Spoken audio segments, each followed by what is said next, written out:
The housing market was integral to the 2008 financial crisis. Not surprisingly, the government played a key role in distorting housing prices by backing mortgage giants Fannie and Freddie. But even President Obama is starting to realize that the government should get out of the mortgage business. With me now, Stuart Varney, my good friend, Fox Business colleague, and host of the only show in the world that starts at 20 minutes after the hour, Varney and Company, 9:20 a.m. Eastern, every day of the week. What brought about the president's change of heart? Democrats, big government people like these monstrosities, Fannie and Freddie, to assume all the underperforming mortgages from the banks. So the banks make their money, the people keep their homes, and the taxpayers are on the hook. No, 2 points, quickly. I contest the view that the president really is getting the government out of the housing market. That's very interesting. If you look at these proposals, they are spread over a very long period of time. Right. They don't propose to cut back the role of Fannie and Freddie to 50% of the market until 8 or 10 years have gone by. Now, that's an awfully long time. Now, I can question the commitment to real retreat. All right, but would you support the defunding of Fannie and Yes. Freddie? Would you support getting rid of them? Yes, I would. Even though you supported the bailouts? Oh, forget it. Yes, I would. Look, I do not support a bailout of the housing industry. Okay. I do not support government involvement in the housing industry, but here's what I do support. A bailout of the banks because it's the bloodstream. Yes, it's the blood. It's All it's the supply. It's the Did you like the way I artery of our summarized your society. argument? That was rather good. But I do support the mortgage interest deduction. That is very different from putting taxpayers' money in to mess up the market. Catastrophic if the government got rid of the mortgage interest deduction. Now, it would destroy the real estate, domestic real estate housing as we understand it. But surely someone like you, a libertarian, could you not argue that that is de facto backdoor government intrusion and help for the housing market? Me, a libertarian, believes that the income tax is theft, so we started it from a different premise. I want to switch gears because of what happened earlier today in Egypt. Yes. Talk to me, if you will, about the price of oil, the concerns about the price of oil, the fears in the West of what might happen to oil, because we don't know who's running Egypt and we don't know what will happen to the Suez Canal. America's interest in what is going on in Egypt is twofold. We want stability and we want the uninterrupted supply of oil to continue. Right. We now learn that the army has taken over. That is in our interests, okay? Because the army understands the value to Egypt and the value to the Western world if the Suez Canal operates in a normal way. Correct. The Suez Canal is the pipeline, if you will, the open sea pipeline for a great deal of Middle Eastern oil going primarily to Europe and beyond. Right. And there's a pipeline that goes through Egypt at the same time, also delivering oil. Would there be fear in the American oil markets if some power other than the military, some power not known for its fidelity to the free market or to the Western world, were to take control of Egypt and thus the Suez Canal? Yes, a huge threat to the very heart of the oil patch. If, for example, the Muslim Brotherhood came to power in Egypt, took over completely, they would do something to the supply of oil because they don't care about stability and prosperity. They don't care about it. All right. And therein lies the great fear. But I've got to tell you, Judge, the price of oil right now is $86, $87 a barrel. Exactly where it was 3.5 weeks ago when the Egypt problem started. And you don't expect any change over the weekend or in the next several days because the military will cause stability. It's a fluid situation. If the military stays in control and there is no abject violence all over the place, yes, things will stay as they are, or the price of oil could actually come down a bit. All right. Wouldn't you like it if we got rid of the IRS? Save it for Monday. Okay. Pleasure, Stuart Varney. Thank you. Tea Partiers and establishment Republicans can't agree on what to cut from the budget. My freedom fighters weigh in on that one next.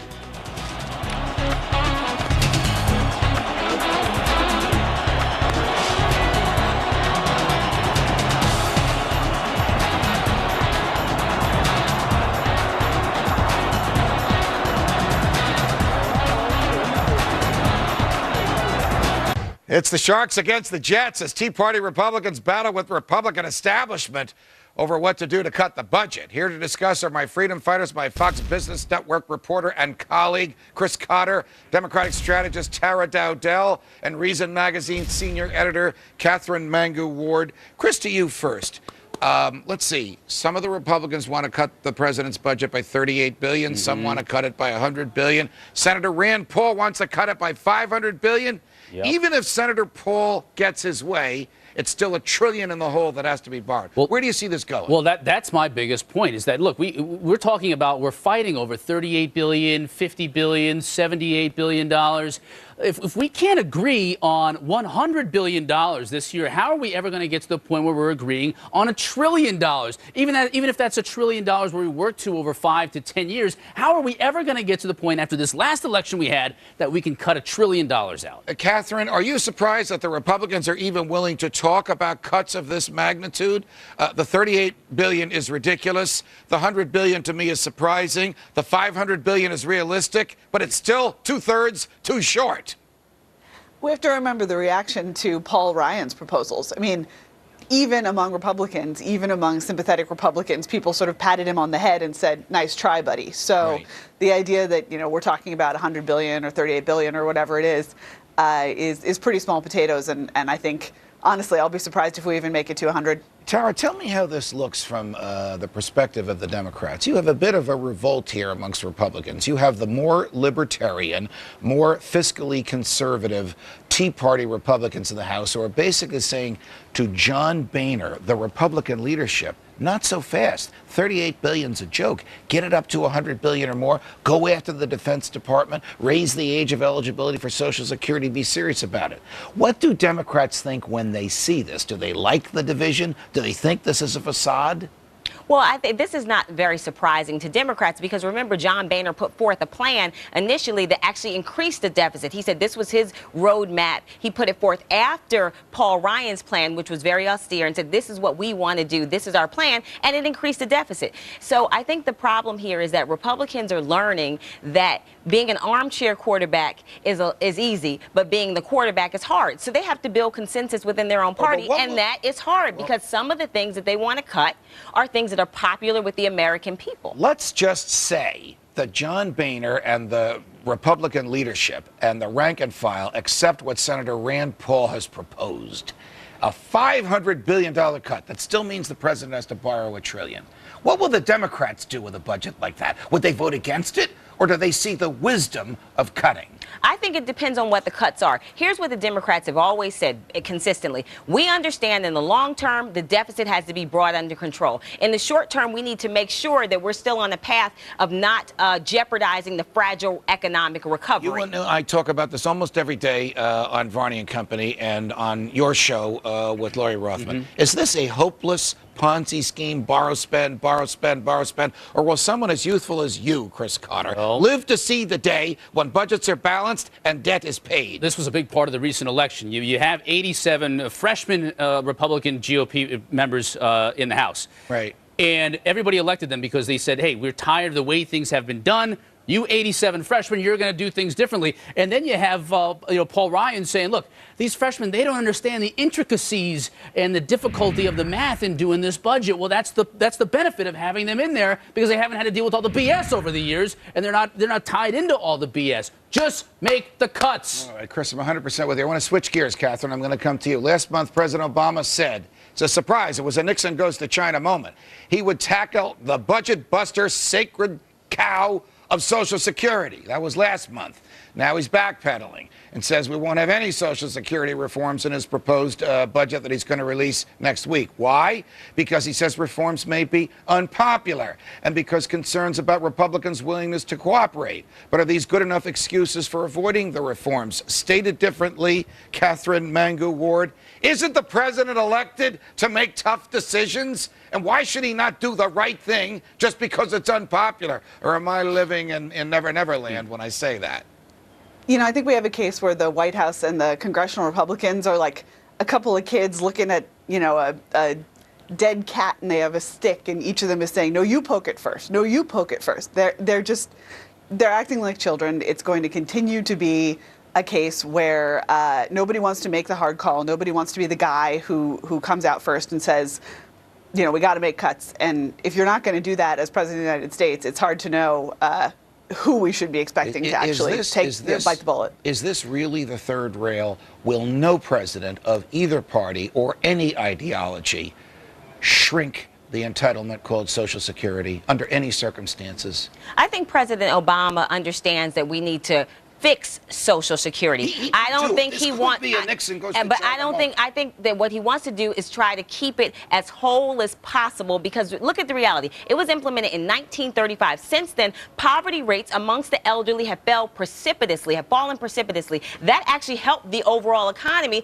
because it made sure there were more people who were middle class and working and had money coming in. So that helps the economy. Isn't this the only Ponzi scheme on the planet bigger than Bernie Madoff's? And you know what's interesting, in the Wall Street Journal today, White House spokeswoman Amy Brundage was quoted as saying, "The president believes we should strengthen the program without putting at risk current retirees or slashing benefits for future generations," which means taxing us more now. That's all it means. Catherine, what's wrong with this? The people that have put into it, they receive it. The people already receiving it, they receive it. The people that are midway through their professional careers and have contributed to it, they get that money back.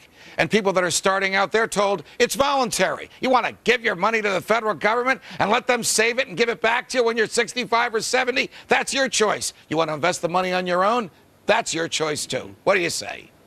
Unfortunately, I think what's going to happen instead is we're all going to be told it's not voluntary, and then people my age aren't going to get a payout. So it's, you know, the idea that we might be given the option is sort of charming and appealing, but I think rather unlikely. 30 seconds, To Chris. Catherine's point, if somebody told me today, look, Chris, you're 41, I admit it, I'm 41. For your entire working life, you've paid into Social Security. If you get the option of stopping now and we do away with Social Security what forever, would you do? Can invest your own money, I would say you can take every penny I've put into it from the day I started working until now and keep it. Just don't take another penny from it. You know you're in the minority on that. I know I shouldn't be. Most Americans. Catherine Mangu-Ward, Chris Cotter, Tara Del, thank you very much for joining us. Have a great weekend, guys. Up next, the plain truth on Egypt and its constitution and our constitution.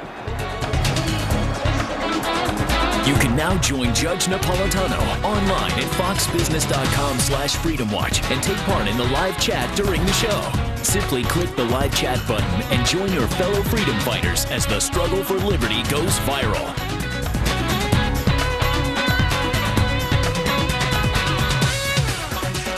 Does the government work for us, or do we exist to serve the government? Is the Constitution the law of the land, or can it be suspended by the government that it was written to control? Does the government even know what it's doing? Tonight, the Egyptian Constitution and the American Constitution. Yesterday, we all waited all afternoon for a speech from Egyptian President Hosni Mubarak, in which we expected that he would resign his presidency then. Al Jazeera, Reuters, and the BBC all reported that the president would quit yesterday, that a military tribunal would run the country outside the Constitution, whatever that means, that President Mubarak would not be prosecuted for his crimes, and that elections would be held on schedule in September. At the same time that those media outlets were reporting all that, Leon Panetta, the director of the CIA, related the same information to the House Select Committee on Intelligence. Seated next to Director Panetta was his boss, General James Clapper. General Clapper is the Director of National Security. He, too, told the House committee to expect Mubarak's resignation yesterday. As we know, the resignation came today. I don't know how these intelligence community guys get all their information. We know that even though they've taken an oath to uphold the Constitution and the laws of the land, they use bribery and torture, both of which, of course, are illegal to obtain information.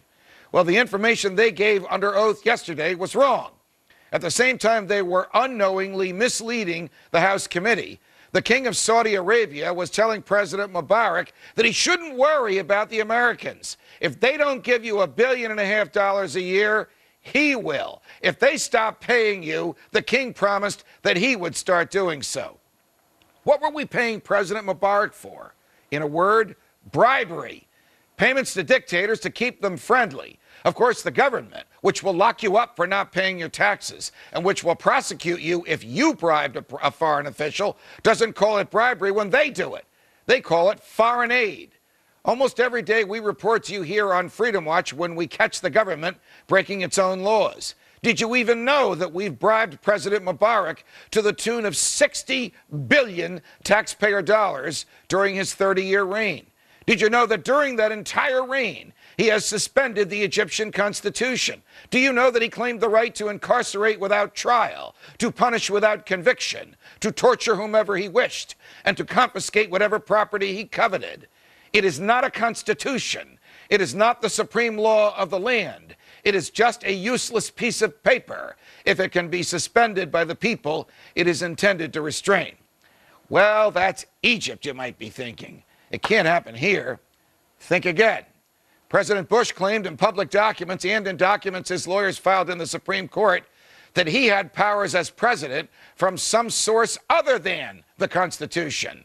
Well, as absurd as that sounds, and as profoundly rejected as that was by the Supreme Court, it is basically an argument that he, just like President Mubarak, can suspend the Constitution, operate outside of it if he wishes. President Obama, who voted against extending the Patriot Act when he was a senator from Illinois, has now asked that it be extended. And that request is being championed not by his fellow Democrats, but by the Republican leadership in the House and in the Senate. Since the Patriot Act lets federal agents violate the Constitution by spying, searching, and seizing without warrants issued by a judge as the Constitution required, and since it punishes speech, that too is a suspension of the Constitution. And since the president wants to borrow another $1.5 trillion on top of the $4 trillion he's already borrowed, on top of the $2 trillion that President Bush borrowed, and since all that money will compel higher taxes to be paid on the interest on those loans, and since those taxes will be paid by Americans as yet unborn, isn't that taxation without representation? And isn't that a suspension of the Constitution? Do the crowds in Tahrir Square know more than the crowds in Times Square? On Monday, more from Michael Scheuer on Mubarak, Egypt, and human freedom. From New York, defending freedom every night of the week. So long, America.